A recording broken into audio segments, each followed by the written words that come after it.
J'ai commencé à écouter du rap dès mon enfance sur un MP3 en forme de clé USB. Et le coup de cœur a été immédiat. J'ai consommé le rap, j'ai essayé d'écrire du rap, j'ai monté un média qui parle de rap, j'ai travaillé dans le milieu du rap et aujourd'hui je fais des vidéos sur le rap.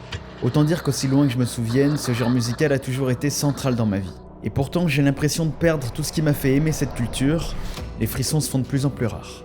Non pas que tout soit mauvais, loin de là, mais les coups de cœur sont de moins en moins réguliers, noyés au milieu de la masse. Et au-delà de mon ressenti personnel, les chiffres le montrent aussi, le rap n'est plus le genre musical qui domine les charts. C'est pour ça que j'ai décidé de mener l'enquête pour essayer de comprendre comment le rap est mort.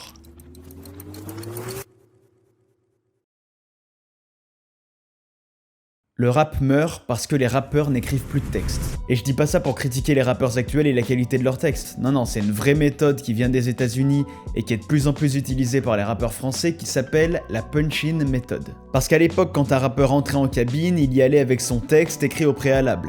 Déjà parce que techniquement c'était contraignant de faire un très grand nombre de prises et aussi parce que c'était valorisant pour un MC de plier son 16 en une seule. Mais aujourd'hui les méthodes de travail ont évolué et certains préfèrent enregistrer une seule phase par prise. Et les rappeurs ne s'en cachent pas du tout, c'est même devenu stylé de ne pas écrire de texte, ils s'en vantent même. Have you ever write raps down? Hell no. I ain't never wrote raps. I punch in. I don't write. Could end up with something better if you sometimes wrote some stuff. Nope. That. Cette méthode elle a été popularisée par Lil Wayne ou encore Young Thug, mais il y a aussi des rappeurs plus old school qui ont déclaré le faire, comme Jay-Z par exemple. And you never write down the lyrics. Never. Ça pose forcément un problème de cohérence dans les textes, puisqu'ils ne sont pas pensés comme une structure unique qui tourne autour d'un sujet, mais plutôt comme une compilation de phases qui viennent en tête au moment de l'enregistrement. Sachant que les plus grands morceaux de rap reposent quand même sur des textes extrêmement solides, c'est quand même paradoxal de se priver de l'écriture dans ce genre musical. Bon, évidemment, tout le monde ne procède pas comme ça, mais c'est quand même une pratique de plus en plus répandue. Et pour vous, est-ce que vous pensez que c'est une évolution bénéfique qui laisserait peut-être plus de place à la spontanéité, ou est-ce qu'au contraire c'est quelque chose de négatif qui fait régresser le rap et qui fait baisser la qualité des morceaux? Sachant que ce n'est pas toujours mauvais, certains rappeurs comme Turi déclarent le faire, et pourtant leurs textes sont solides. Pour ma part, je pense que le texte c'est quand même un élément central dans le rap, et je vois pas comment ne pas écrire, ça pourrait améliorer la qualité d'un morceau. Mais heureusement, il y a encore des rappeurs qui écrivent, et qui écrivent extrêmement bien, c'est pour ça que je vous ai fait une petite sélection. La vie n'est pas rose, sujet épineux, qu'on ose guère effleurer, mais rien ne sert de se leurrer, quelle que soit la cause. Plus on a de cœur, plus on s'expose à finir écœuré. Si je brille, c'est grâce à vos paillettes, vous me tenez loin des gens pas nets. Quand on dit un truc, on le fait, on n'est pas friand du paraître. Je viens frapper d'entrée que le RAP repose en paix. Je leur disais j'irai loin, ils pensaient que je déjantais ou que je plaisantais. J'irai bien flinguer merde, c'est pas ma ville que je vais représenter.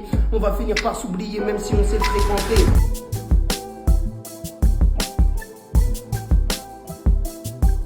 Les concerts de rap ne sont pas du tout au niveau et c'est un vrai problème. Paradoxalement, les rappeurs n'ont jamais rempli autant de salles et de stades alors que les concerts de rap sont souvent nuls.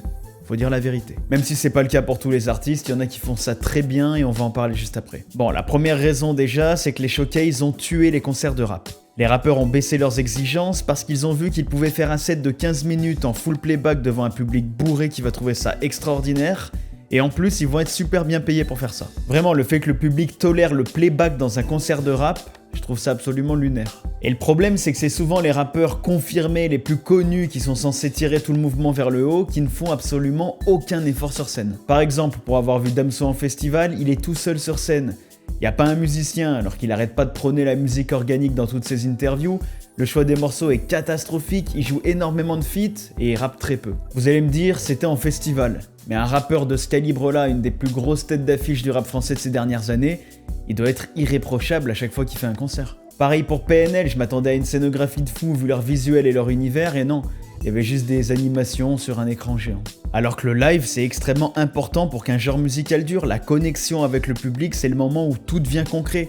Ça doit être la finalité d'un projet, mais souvent malheureusement dans le rap français, c'est pas ouf du tout. Bon après heureusement il y a encore des rappeurs et des rappeuses qui font un super travail sur scène, et parmi les concerts que j'ai vus ces dernières années, il y en a 3 que je voudrais mettre en valeur. D'abord il y a Laylo, la scénographie est ultra efficace, l'implication émotionnelle est super forte, c'est aussi immersif que ses albums, j'ai pris une vraie claque alors que je l'ai vu en festival, c'était un show de rockstar vraiment. Ensuite Shai, c'est vraiment travaillé, il y a une chorégraphie et un tableau pour chaque morceau, c'est millimétré, tout est super bien ficelé, c'est un vrai show et on sent qu'il y a énormément de travail derrière. Et pour finir, Myro que j'ai vu au Grunt Festival, et en termes de concert rap brut, j'ai trouvé ça incroyable. Il n'y a pas de fioriture, mais il y a zéro playback et pourtant aucune bafouille. Il rappe avec une aisance exceptionnelle et il dégage un truc où on est aspiré, on a juste envie d'écouter. Comme quoi les concerts de rap ne sont pas morts, il y a quand même certains artistes qui arrivent à maintenir le bateau à flot, mais il y a d'autres rappeurs qui font vraiment aucun effort et je pense que le public devrait devenir un peu plus exigeant. Dites-moi en commentaire quels sont les concerts qui vous ont le plus marqué ces dernières années et aussi ceux qui vous ont déçus.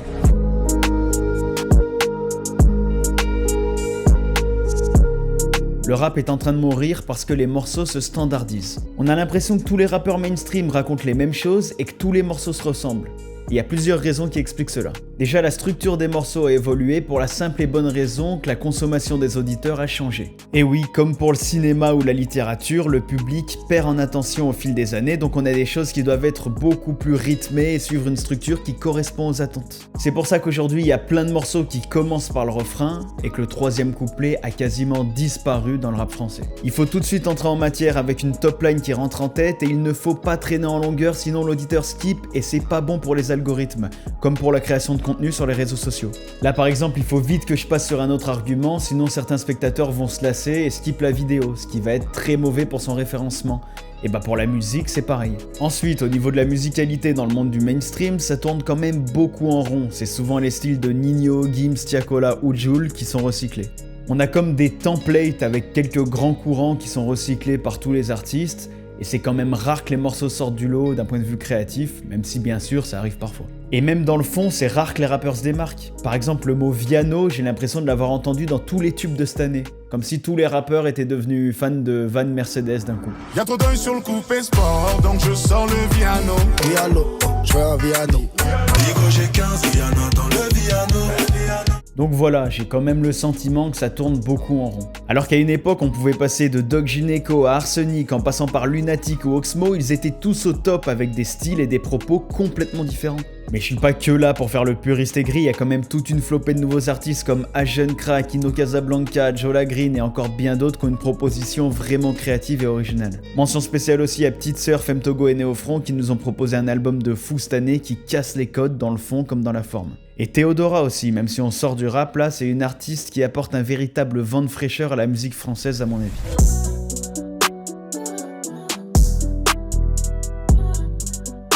Le clip de rap est totalement en train de mourir. Et oui, il est remplacé petit à petit par les TikTok et les visualizers, et même si c'est plus rentable certes, c'est quand même vachement moins créatif. Et ça découle du comportement des auditeurs qui a changé, les clips font beaucoup moins de vues qu'avant parce que le streaming est aujourd'hui le moyen de consommation principal, très loin devant YouTube. En plus, un clip bien réalisé, ça coûte très cher, donc si les chiffres ne suivent pas, c'est tout à fait naturel que les artistes en fassent moins. Alors qu'une simple vidéo courte tournée à l'iPhone avec seulement le refrain, ça va faire 10 fois plus de vues, et avec un peu de chance, ça va même créer une trend, ce qui va convertir ultra efficacement sur les plateformes de streaming. Alors oui, c'est logique au niveau des chiffres de faire ça, mais c'est quand même vachement dommage d'un point de vue artistique. Parce que des clips mythiques dans le rap français, on en a vu passer. La Mafia Qu'un Free avec Pour Ceux bien sûr, mais aussi Tandem avec 93 Hardcore ou encore ODD de PNL. Dites-moi d'ailleurs en commentaire quel est pour vous le plus grand clip de l'histoire du rap français. Mais bon, faut quand même être présent sur YouTube, donc aujourd'hui les artistes privilégient les visualizers. C'est seulement quelques plans répétés en boucle avec les paroles qui apparaissent parfois. Ça permet d'être présent partout avec un visuel qui coûte beaucoup moins cher qu'un clip, donc c'est logique que certains se tournent vers ça. Mais il y a quand même certains artistes qui s'appliquent énormément sur leurs clips et pour qui les visuels restent extrêmement importants. Je pense notamment à Yanis qui soigne chacun de ses visuels, c'est une claque à chaque fois vraiment. Vald a aussi sorti un clip incroyable tout récemment avec Prosexopixan qui est bourré de références cinématographiques. Et il y a aussi le clip de Slide de Sopico, un peu plus vieux, qui est sorti il y a 4 ans mais qui me vient en tête là parce qu'il était vraiment exceptionnel.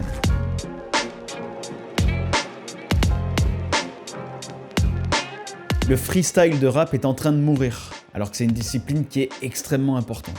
Parce que ouais, avant un freestyle, ça ressemblait à ça. Si la rue s'arrête, le ghetto ne graille pas, les pistes ne maillent pas, le train de vie roule sur ma voie et ne déraille pas. Et aujourd'hui, il y en a beaucoup qui ressemblent à ça.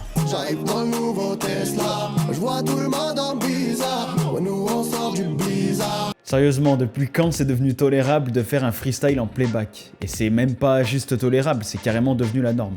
Et c'est pas pour tirer sur le DVM ou je ne sais quel artiste que j'ai choisi ces exemples, mais c'est pour illustrer ça et c'est vraiment devenu un standard Et je trouve ça catastrophique. Et c'est pas de la faute des médias, c'est les artistes qui décident de ne plus rapper pour de vrai en freestyle, même s'ils ne le font pas tous évidemment, et merci aux quelques résistants. Et je le sais pour avoir travaillé moi-même dans le milieu de rap en tant que chargé de prod sur un format de live, c'est très compliqué de contacter les maisons de disques et de leur expliquer qu'il faut qu'ils viennent avec seulement une instru et pas avec un playback. Alors certes, il y en a plein qui se sont foutus de la gueule d'Attic sur ce passage-là par exemple. Là je suis indécis, j'ai pas de patron, je fais que ça, je veux ça, quelque part après ce je décide, je suis le rêve français.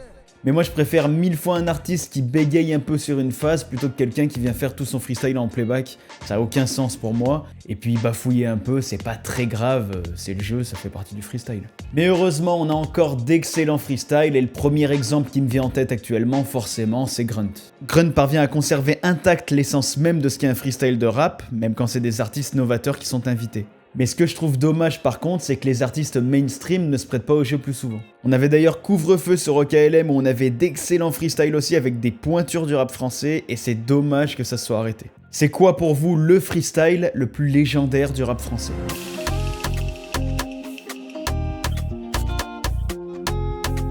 Est-ce que le format album dans le rap n'est pas en train de disparaître ? Et ça me fait mal au cœur de l'admettre parce que moi je fais partie des personnes qui n'ont pas de playlist, je consomme uniquement la musique sous forme d'album, je lance des albums sur Spotify.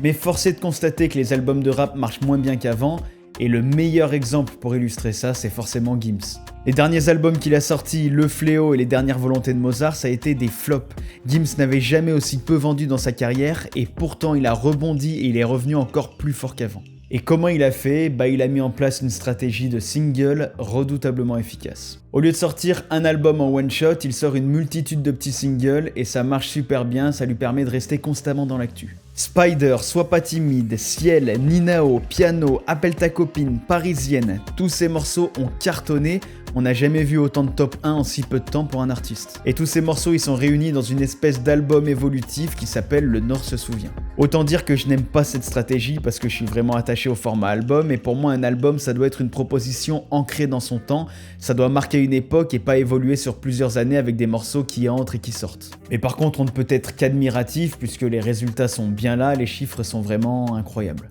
Et vous, qu'est-ce que vous en pensez ? Est-ce que vous préférez écouter plusieurs singles comme ça au compte-gouttes ? Ou est-ce que vous aimez les sorties d'albums moins régulières mais vraiment événementialisées avec un projet cohérent dans toute sa DA ? Je vous laisse me donner votre réponse en commentaire. En conclusion, oui, le rap évolue et pas toujours en bien. Certains aspects qui sont les éléments fondamentaux de ce genre musical sont en train de disparaître. Difficile de pointer quelqu'un du doigt, c'est la responsabilité des artistes, des médias et des plateformes et réseaux sociaux, avec des algorithmes qui brident de plus en plus la créativité au profit de l'efficacité. Mais ça découle tout simplement de la consommation des auditeurs qui elle aussi est en train d'évoluer. Et pour qu'un genre musical survive, il est forcément obligé de s'adapter aux attentes de ceux qui l'écoutent. Mais comme on l'a vu, tout n'est pas négatif. Il y a encore des artistes qui tirent leur épingle du jeu et qui sont capables de faire preuve d'une véritable patte artistique malgré tous ces changements, en restant fidèles à la musique qu'ils aiment. Le rap évolue donc avec son temps, il n'est peut-être plus le genre numéro 1, et il faut l'accepter. Mais le rap est bien en vie. Longue vie au rap.